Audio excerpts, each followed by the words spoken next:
주 구역 모임 소그룹 성경 나눔 해설 들어가겠습니다. 오늘 제목은 진정한 예배 회복입니다. 본문은 예레미야 7장 1절에서 15절까지의 말씀입니다. 먼저 예레미야 7장 1절에서 15절까지의 말씀을 개역개정과 새 번역으로 말씀을 읽으신 후에 영상을 시청하시면 되겠습니다. 먼저 흐름 살펴보겠습니다. 먼저 예레미야의 큰 그림 1장에서부터 10장까지의 말씀을 살펴보기 원합니다. 먼저 1장에서는 예레미야를 부르십니다. 2장 1절에서 6장 30절까지의 말씀은 예레미야를 통해서 하나님이 이스라엘 백성들을 향한 고소, 또한 그들을 향한 책망이 시작됩니다. 반복적인 이야기가 나오지만 반복적으로 말씀하시는 이유는 그들이 정말로 듣지 않기 때문입니다. 그들이 듣지 않는 이유, 귀가 닫혔기 때문이 아니라 정말로 그들이 듣지 않았던 것은 마음에 와닿지 않기 때문입니다. 예레미야는 능력 있는 선지자로 여기지 않았고 그 당시에 많은 다수의 예언자들이 복과 또한 괜찮다, 평화와 평강을 이야기했기 때문입니다. 그런데 예레미야의 이야기를 한 귀로 듣고 한 귀로 흘리는 것은 쉬운 일이었습니다. 하지만 예레미야는 지속적으로 반복적으로 말씀을 전합니다. 이렇게 가면 안 된다고 말이죠.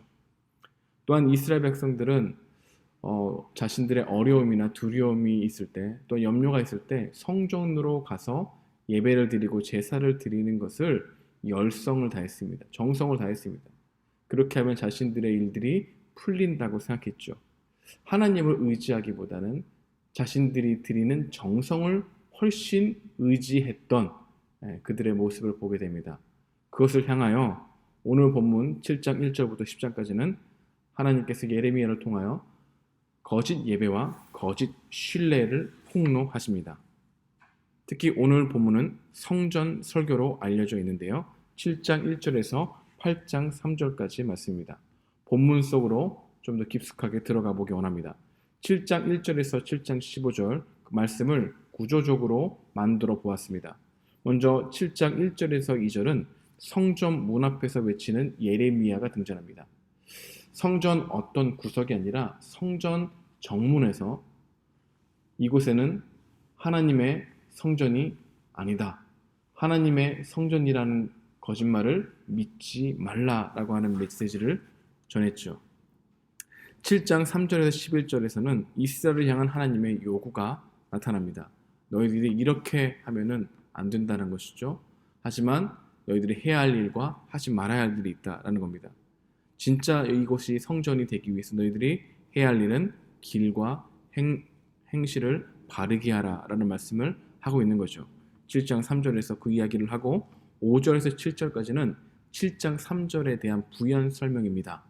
그래서 우상을 숭배하는 것과 나그네 그리고 이방인들을 학대하고 억압하는 일을 멈추고 이웃, 가난한 사람들을 지극히 사랑하는 모습을 행할 때 성전이 성전된다라고 말씀하고 있는 것이죠. 하지 말아야 될 일들, 돌이켜야 할 일들, 그 행실에 대해서 7장 4절에 말씀하고 있는데 여호와의 성전이라고 하는 그것에 사람들이 집중하게 함으로 하나님과 이웃사랑에 대해서 멀리하게 하는 그것을 버려라, 돌이켜라 말씀하고 있습니다. 그래서 8장 8절부터 11절까지는 7장 4절에 대한 구체적인 예시 그리고 그들에 대한 질책이 나와 있다는 것을 볼 수 있습니다. 그럼에도 불구하고 듣지 않을 것을 생각하여 하나님의 심판에 대한 선포가 7장 12절에서 15절까지의 말씀하는데 실로에 관한 이야기를 하심으로 말미암아 너희들도 똑같이 그렇게 될 것이라 라고 하는 한 가지의 예시를 들면서 말씀을 이어가고 있는 것입니다. 이 본문의 흐름을 통해서 우리가 알아야 될 사실은 예배당 안에서의 행위가 예배당 밖에서의 삶을 정당화시켜주지 않는다는 사실을 다시 한번 기억하라는 것이죠. 올바른 행실이 수반되지 않는 영성은 부족하거나 모자란 것이 아니라 틀린 것이라는 것을 말씀하고 있는 것이죠. 하나님께서 우리의 삶의 길과 행위를 바르게 하기를 원하신다는 것을 본문을 통해서 살펴볼 수 있는 것입니다. 성경 속으로 들어가 보겠습니다. 첫 번째로 하나님의 말씀대로 성전문에 선 예레미야가 예배하러 온 백성들에게 외친 말씀이 무엇이었습니까? 이것이 여호와의 성전이라 하는 거짓말을 믿지 말라. 그 순간 그곳의 분위기는 어땠을까요? 사람들은 황당했을 겁니다. 소위 분위기가 쌓이지 않았을까요? 어떤 사람은 무관심했을 것입니다. 가장 분노했던 사람들이 누구였을까요? 제사장들과 다른 선지자, 거짓 선지자들이 분노했죠. 왜냐하면 자신들의 기득권이 빼앗길 수 있는 외침이었기 때문에 어떻게 해서든 예레미야를 끌어내리려고 했을 것입니다. 이 성전 설교 이후 예레미야는 많은 고난과 핍박을 받게 되는 것을 알게 됩니다. 하나님과 백성의 관계를 실제로 좌우하는 것이 무엇이었습니까? 라는 것이죠. 길과 행위를 바르게 함이었죠. 길과 행위를 바르게 한다는 것은 구약 성경의 전체를 비춰볼 때 이웃 사이의 정의를 행하는 것입니다.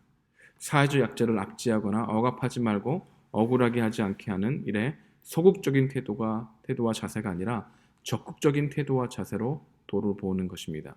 그러니까 소극적인 또한 길과 행위를 바르게 하지 않는다라는 것을 보여주는 것이죠. 적극적인 행위를 할 때에 길과 행위가 바르게 되는 것이고 하나님의 말씀을 순종하는 것이라 말하고 있는 것입니다. 중요한 핵심이 여기 있습니다. 가난한 이웃을 돌보는 삶은 부차적인 행위가 아니라 하나님을 섬기는 삶의 본질이다라는 것을 말씀하고 있죠. 이 말씀을 명심하는 은혜가 있게 소망합니다. 세 번째 질문입니다. 하나님께서는 백성들이 성전에 와서 우리는 안전하다고 말하는 이유가 무엇이라고 지적하십니까? 그럴 때 성전은 어떤 곳이 됩니까? 이스라엘 백성들은 절대 멸망할 수 없고 황폐해질 수 없는 곳이 바로 예루살렘이었고 예루살렘이 그런 이유는 바로 성전이 있기 때문이죠. 성전이 성전되는 이유는 성소가 있기 때문이고 성소에는 하나님의 법궤가 있기 때문에 하나님의 영이 있다고 믿었습니다. 그래서 이곳이 하나님의 집이다. 공간적으로 집이기에 이곳은 절대 망하지 않는다. 그래서 우리는 안전하다라고 여겼던 것입니다. 그리고 성전에서 선포되는 말씀은 이 안전한 곳에 있기에 하나님께서 언제나 우리를 용서해 주실 것이고 평화를 외쳤고 그 평화를 통해서 안심을 얻었기 때문에 그들은 안전하다고 생각했던 겁니다. 값싼 은혜를 선포했던 것이죠. 2장 25절, 6장 14절도 참고해 보시면 좋을 것 같습니다. 그럴 때 성전은 어떤 곳이 될까요? 강도의 소굴, 도둑의 소굴이라 말씀하고 있습니다. 이 말씀을 우리 예수님께서 성전을 청결케 하실 때 쓰셨던 말씀이기도 하죠. 예레미야 7장 11절을 직접 예수님께서 인용하셨던 것을 우리는 생각해 볼 수 있는 것입니다. 삶을 향하여 나아가기 원합니다. 성전에서 이루어지는 제사들, 그리고 성전과 관련된 하나님의 말씀과 이스라엘의 역사, 이 정도면 예루살렘 성전이 하나님의 성전임을 아무도 부정할 수 없을 것 같습니다. 그럼에도 하나님께서는 그 사실을 부정하셨습니다. 우리가 주일 예배에 참여하며 그 예배가 하나님께서 받으시는 예배라고 생각하는 근거는 무엇입니까? 옳은 말씀에 비추어 우리가 놓친 것은 없었습니까?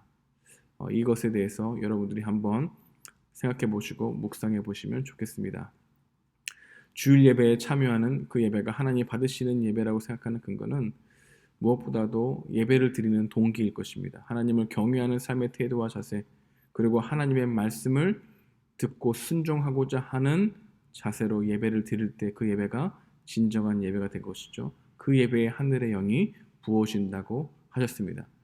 예레미야 7장의 중요한 메시지 중 하나는 성전 바깥에서의 우리의 돌이킴, 바르게 하려고 하는 삶의 순종이 성전 안에서 드리는 예배 가운데 하늘의 영이 부어진다는 거죠.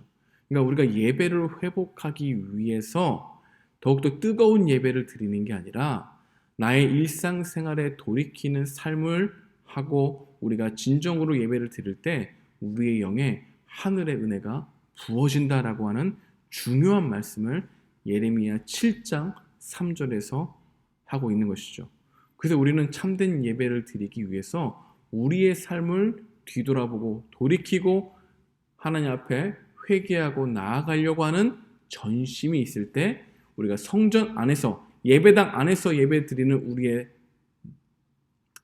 우리의 삶에 우리의 마음에 하늘의 영이 하나님의 영이 부어진다라고 하는 말씀을 한번 깊게 묵상하는 은혜가 있기 소망합니다.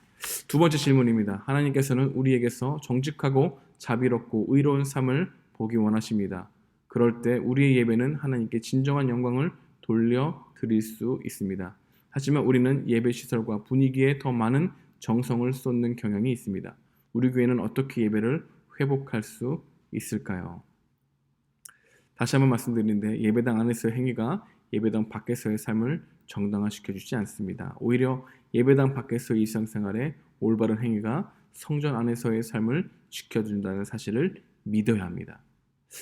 중요한 것은 믿음인 것 같습니다. 정말 믿지 않기 때문에 우리의 행위가 바뀌지 않는 것이죠. 그러니까 우리는 믿는다고 하지만 그 믿음은 관념적인 믿음이 가능성이 크죠. 관계적으로 믿는 것. 여러분 이 차이를 분명히 아는 게 중요합니다. 우리가 진짜 하나님을 믿으면 우리 삶은 변화됩니다. 그러니까 믿음으로 말미암아 살리라 했는 그 믿음이 우리에게 주어지면 변화됩니다. 우리가 하나님이 이렇게 성전 안에서의 삶으로 성전 바깥에서의 삶을 정당하려고 하는 것이 잘못됐다는 것을 믿게 되면 성전 바깥의 삶을 돌이켜 성전 안에서의 삶을 정당화하게 되는 은혜를 누리게 되는 것이죠. 여러분 믿으면 행위를 바르게 할 수 있는 것입니다. 또한 여러분들이 일상생활의 연약함을 서로 나누고 주님께 돌이켜야 될 것이 무엇인지 우리 구역 공동체 구성원들과 함께 나누고 기도해 주시면 좋겠습니다.